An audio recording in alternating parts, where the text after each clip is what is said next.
Everyone, आज है day 3 और हम आज सीखने जा रहे हैं present tense without main verb. उसे आप कब यूज करेंगे, कैसे यूज करेंगे, किस तरीके के सेंटेंसेस बनाएंगे, ये सारी ही चीजें हम इस वीडियो में डिस्कस करने जा रहे हैं। तो आइए चलते हैं। अब जैसा कि आपको पता है, आप बात कर रहे हैं प्रेजेंट टेंस की। इस टेंस में हम आपको मेन वर्ब का यूज नहीं बताने वाले हैं। हम यहाँ पर जो स्ट्रक्चर फॉलो करेंगे उसमें हम मेन वर्ब यानी कि मुख्य क्रिया को फॉलो नहीं करने वाले। तो हमारा स्ट्रक्चर क्या रहने वाला है? सबसे पहले हम यूज करेंगे यहाँ पर सब्जेक्ट यानी कि कर्ता, जो काम करता है। नेक्स्ट हमारा जो हेल्पिंग वर्ब और जिसे आप ऑक्सिलरी वर्ब या फिर आप सहायक क्रिया कह देते हैं, वो हमारी यहाँ पर रहने वाली है एस, एम और are according to your subject. जो भी आपका सब्जेक्ट होगा अकॉर्डिंग ऑन सब्जेक्ट हम यहाँ पर इसे यूज कर लेंगे। इस सेंटेंसेस में या तो होंगे एडजेक्टिव्स, नाउन्स और प्रेपोजिशन। अब सवाल ये उठता है कि हम इन्हें यूज किस किस चीज के लिए कर सकते हैं। तो आइए जानते हैं। जैसा कि आपने देखा, सबसे पहले हम यूज कर सकते हैं इसको अपना नाम बताने के लिए। अगर आप अपना नाम बता रहे हैं तो ऑब्वियसली आप उसमें मेन वर्ब नहीं यूज करेंगे। सपोज अगर मैं अपना नाम बताऊं तो मैं कहूंगी I am Harshita. Is it? अब अगर आप अपना नाम बताना चाहेंगे तो जो भी आपका नाम है आप कह देंगे I am Rita, I am Ramesh, I am Ahaan, जो भी आपका नाम है। आई के साथ यहाँ पर आप एम यूज कर रहे हैं। इस वाक्य का हिंदी मीनिंग है मैं हर्षिता हूं। क्या आप दूसरे तरीके से भी कह सकते हैं माय नेम इज हर्षिता। इसका मतलब हो गया मेरा नाम हर्षिता है। डिपेंड करता है आप कौन सा फॉर्मेट चूज कर रहे हैं। Both are correct. जिसमें आप कंफर्टेबल फील करें वो आप कर सकते हैं। बट एक चीज आप यहाँ पर देखेंगे, अगर आप आई यूज कर रहे हैं अपने सेंटेंस में तो आपका जो हेल्पिंग वर्ब होगा वो हमेशा एम रहेगा। और अगर आपने यहाँ पर माई यूज किया है तो फिर यहाँ पर माई नेम एम कभी भी नहीं होगा गाइस, हो जाएगा माई नेम इज हर्षिता, क्योंकि बंदा जो है वो सिंगुलर है। सिंगल बंदे की बात हो रही है और नाम बताया जा रहा है, तो हमने यहाँ पर दो तरीके की वर्ब यूज कर ली। अगर आई बोल रहे हैं तो एम आएगा और अगर माई बोल रहे हैं तो इज आएगा। नेक्स्ट दूसरा हम इसे किस चीज के लिए यूज कर सकते हैं? दूसरा जो हमारा कॉन्सेप्ट है नाम के अलावा, हम इसे यूज करते हैं जब आप किसी की क्वालिटी बताते हैं, जिसे आप एडजेक्टिव भी कह सकते हैं। जैसे मैं कहूं Sita is a good girl. Sita एक अच्छी लड़की है। यहां पर मैं सीता की क्वालिटी बता रही हूं, यानी कि with the help of adjective, जो कि यहाँ पर गुड है। सीता लड़की तो है लेकिन वो एक अच्छी लड़की है। जैसा कि मैंने आपको बताया था कि हम एडजेक्टिव्स के साथ यूज करेंगे और हम प्रेजेंट में एक लड़की की बात कर रहे हैं तो हमने यहाँ पर इज यूज कर लिया। यही चीज अगर आप कहेंगे मैं अच्छी लड़की हूं तो क्या सेंटेंस हो जाएगा? तो आप कह देंगे I am a good girl. अब बॉयज तो नाराज हो जाएंगे। अगर आप बॉय है, मेल है, तो आप कहेंगे द सेम, बट यहां पर हो जाएगा I am a good boy. अब आप अगर ध्यान से देखें, यहां पर हेल्पिंग वर्ब सेम है, सिर्फ आपका जेंडर मैंने यहाँ पर चेंज कर दिया है जब आप अपनी बात कर रहे हैं। अगर आप मेल हैं तो you will say I am a good boy, अगर आप गर्ल है तो you will say I am a good girl, और अगर आप किसी सिंगल बंदे का नाम के साथ यूज करें तो आप बोलोगे Sita is a good girl, Rita is a good girl, Shyama is a good girl, whatever you want to say. तो दूसरी चीज हमने इसे यूज किया एडजेक्टिव्स के साथ। तीसरा हम बात करेंगे कि आपकी प्रेजेंस, आप कहाँ हैं। ध्यान से देखिएगा, जिसपे हम प्रेपोजिशन का यूज कर रहे हैं। जैसे मैं कहूं शी इज एट होम। इसका मतलब हो गया हम उसकी प्रेजेंस की बात कर रहे हैं और वो अभी कहां पर है presence? Sita is at home. Sita घर पर है। सीता एक लड़की है तो हमने यहाँ पर इज यूज किया। अगर आपको कहना है मैं घर पर हूं तो आप कहेंगे आई एम एट होम। ध्यान रखिएगा जब भी आप होम लगाते हैं उससे पहले जो प्रेपोजिशन हम लोग यूज करते हैं वो हमेशा एट होता है। अब आप कहेंगे कई बार तो मैम हम हाउस भी कह देते हैं, तो अगर आप हाउस कह रहे हैं चलिए बना लेते हैं। अगर हम कहें कि आप घर पर हैं, जैसे कि आप घर पर हैं अभी, तो हम कह देंगे यू आर इन हाउस।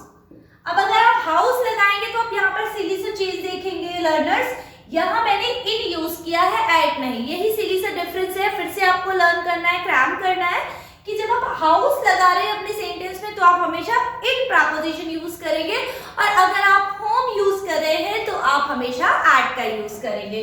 तो ये तो हो गई हमारी प्रेजेंस। अब बात करते हैं नाउन की। आइए नाउन की कैसे हम लोग बात करेंगे। जैसे मुझे कहना हो वो हो लेखक है तो मैं क्या कहूंगी, ही इज अ राइटर। अब मैं यहां पर राइटिंग नहीं कह रही हूं, writing will be the verb, जो राइटिंग है वो तो वर्ब हो जाएगा।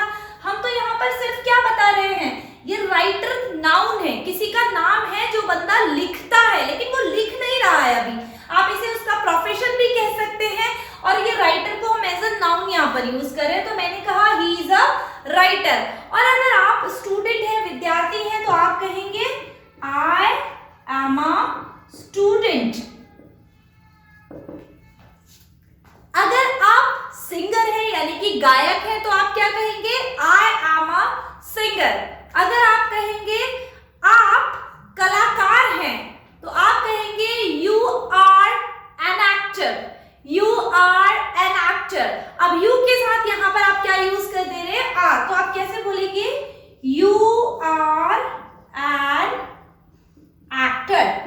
इस तरीके से आप सेंटेंस को फॉर्मेट करेंगे। आपने ध्यान दिया होगा कि मैंने कभी भी किसी भी सेंटेंस में वर्ब यानी कि मेन वर्ब काम का यूज नहीं किया, सिंपली मैंने ऑक्सिलरी वर्ब यूज करते हुए लोगों की क्वालिटीज बताई हैं, उनका नाम बताया है, उनका इमोशन बताया है। आइए अब इमोशन की बात करें। इमोशन आप कैसे बताएंगे इसमें, आप कह सकते हैं,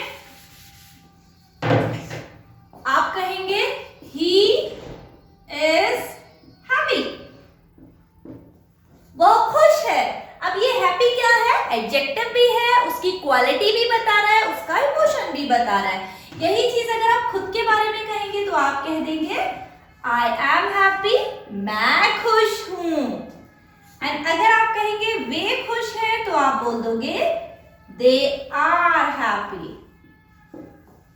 स्ट्रक्चर देखिए फॉलो कर रहे हैं हम लोग। सब्जेक्ट आ रहा है, उसके बाद helping verb, auxiliary verb same आ रही है, उसके बाद ये जो कॉमन है जो उसका इमोशंस हम बता रहे हैं, डिपेंड कर रहा है हमारा सब्जेक्ट क्या है। अकॉर्डिंग टू सब्जेक्ट हमारा जो हेल्पिंग वर्ब है, जो ऑक्सिलरी वर्ब है, वो यहाँ पर चेंज हो जा रहा है। तो आई होप आपको समझ आया होगा। अब अगर आपको अपनी उम्र बतानी हो तो आप कैसे बताएंगे, अगेन आप प्रेजेंट टेंस का यूज करेंगे। आप कहेंगे ही इज 2 years old, वह 2 साल का है। अगर कोई बच्चा है उसकी उम्र आप बता रहे हैं तो आप बोलोगे ही इज 2 years old। और अगर आप अपनी उम्र बता रहे हैं तो आप कहेंगे आई एम 18 years old, मैं 18 साल का हूं। अगर आप लड़की हैं तो यू विल से मैं 18 साल की हूं। अब अगर आप किसी ग्रुप ऑफ पीपल की बात कर रहे हैं जिन सभी की एज सेम है तो आप कह सकते हैं दे आर 19 years old, वे 19 साल के हैं। अगर आप ध्यान से देखें तो यहाँ पर अकॉर्डिंग टू सब्जेक्ट हमारा हेल्पिंग वर्ब चेंज हुआ है, बाकी सेंटेंस सेम ही है। उम्र हम सभी की कॉमन बता रहे हैं, उम्र ही बताई जा रही है हर सेंटेंस में, लेकिन यहाँ पर सिंगुलर बंदा यानी कि एक की है जो कि लड़का है तो हमने इज यहाँ पर यूज कर लिया है। यहाँ पर आप अपनी बात करेंगे तो हम आपको एम ही यूज करना है।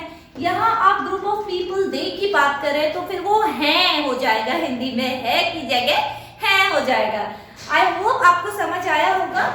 अब फिर से एक बार क्विक रिवीजन करते हैं कि ये प्रेजेंट टेंस हम किन किन चीजों के लिए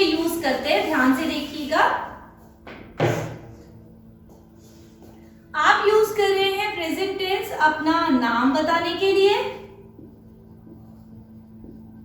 अपनी क्वालिफिकेशन बताने के लिए, आपका रिलेशन बताने के लिए